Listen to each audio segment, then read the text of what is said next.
কয়েকটা ঘটনা আমি মিলাইতে পারতেছি না। প্রথম কথা হলো যে আমি একটা সিসিটিভির ক্যামেরার ফুটেজ দেখছি, জুলকারনাইন সাহেব তার পেজে আপ করেছেন।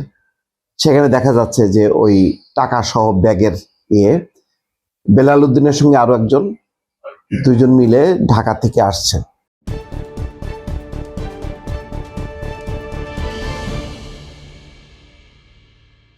প্রথম প্রশ্ন হলো যে যেই টাকাটা ধরা পড়লো সৈয়দপুর বিমানবন্দরে, সেই টাকা কোথা থেকে গেল ঢাকা টু সৈয়দপুর? তাহলে ঢাকার বিমানবন্দরের এই অবস্থা, স্ক্যানিং মেশিনে ধরা পড়লো না? সম্ভব? 50 লাখ টাকা ক্যাশ নিয়ে ঢাকার এইরকম সুরক্ষিত বিমানবন্দর থেকে যে সৈয়দপুরে যে ধরা পড়লো, কিভাবে সম্ভব? তাহলে কি মানে ঢাকার কোনো নিরাপত্তা বলে কিচ্ছু নেই, নাকি এটা ছাড় দেওয়া হলো যে এখান থেকে খবর দেওয়া হলো যে এরকম টাকার ব্যাগ যাচ্ছে, সেখানে যাতে ধরা হয়? এটা পরিষ্কার হয়ে গেল আজকে। তার মানে কি পরিমাণ টাকার ট্রানজেকশন হয়েছে, এটা একটা নমুনা আজকে ধরা পড়লো এই কারণে যে ব্যাংক আজকে বন্ধ। ভোটের আগের দিন ব্যাংক আজকে বন্ধ। যদি ব্যাংক খোলা থাকতো তাহলে কিন্তু ধরা যেত না, কারণ এই টাকা ধরেন ইসলামী ব্যাংক থেকে চলে যেত ওই যেখানে যাওয়ার কথা, ঠাকুরগাঁতে বা সৈয়দপুরে, সেখানে চলে যেত। ওই শাখার থেকে টাকা নিলে এটা ব্যবসায়িক কাজ।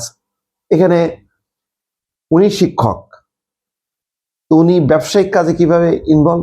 বলছেন যে তিনি নাকি গার্মেন্টস ব্যবসার সাথে যুক্ত। তো একজন শিক্ষক কি একই সঙ্গে গার্মেন্টস ব্যবসাও করতে পারেন? এটা হয় কোনোদিন? শিক্ষক হিসাবে কি এই পরিমাণ টাকা তার কাছে থাকার কথা? হ্যাঁ, ব্যবসায়িক হিসাবে থাকার কথা, কিন্তু ঠিক ভোটের আগের দিন এরকম 50 লাখ টাকা নিয়ে কোনো ব্যবসায়ী যাবে? ব্যবসায়ীরা কি এইরকম টাকা পয়সা হাতে হাতে ক্যারি করে? তারা তো ব্যাংক টু ব্যাংক ক্যারি করে। আর এখন তো ধরেন যেহেতু ব্যাংক বন্ধ, টাকা পয়সা কেউ এখন হাতে হাতে নেবে না, এটা পরিষ্কার। এইটা মানে লুকোনো চাপানোর কোনো কারণ নেই। দেখেন আর একটা খবর এসছে এইমাত্র, এবং টোটাল দেখা যাচ্ছে যেখানে 55 লাখ টাকা। কোনো কোনো চ্যানেল বলছে 55 লাখ, আবার কোনো কোনো চ্যানেল বলছে যে এখানে টোটাল 60 লাখ টাকা। কিন্তু এই খবরের সাথে সাথে আর একটা খবর আসছে, চট্টগ্রামের চন্দনাইশে 10.5 লাখ টাকা সহ দুজন আটক, মাইক্রোবাস জব্দ। চট্টগ্রামের চন্দনাইশে 10.5 লাখ টাকা সহ দুজন আটক। তার মানে ভোটের আগের দিন কি পরিমাণ আজকে টাকা ব্যাংক থেকে তো টাকা আসছে, টাকা মূল টাকা কিন্তু বিলি বন্টন আগেই হয়ে গেছে, তারপর আরো টাকা দরকার। এখন এই টাকা নিয়ে মাইক্রোবাস গুলো হাতে হাতে বিভিন্ন জায়গায় যাচ্ছে, সেখানে আইন শৃঙ্খলা বাহিনী তার পক্ষ থেকে যতটুকু সম্ভব সেটা ধরা পড়ছে। সব মিলায় এই তৎপরতাটা আরো আগে থেকে শুরু হলে এই যে সন্দেহজনক লেনদেন বলে যে কথাটা আছে, সেটা কিন্তু ধরা যেত এবং অনেকখানি কিন্তু গতিরোধ করা যেত। কিন্তু দুর্ভাগ্যজনকভাবে এবার কিন্তু সেটা সম্ভব হয়নি। এখন দুইটা বিষয়, এক, পরিষ্কার হলো যে ঢাকা থেকে কোনো রকম চেকিং হয়নি, তাহলে ঢাকাতেই ধরা পড়তো।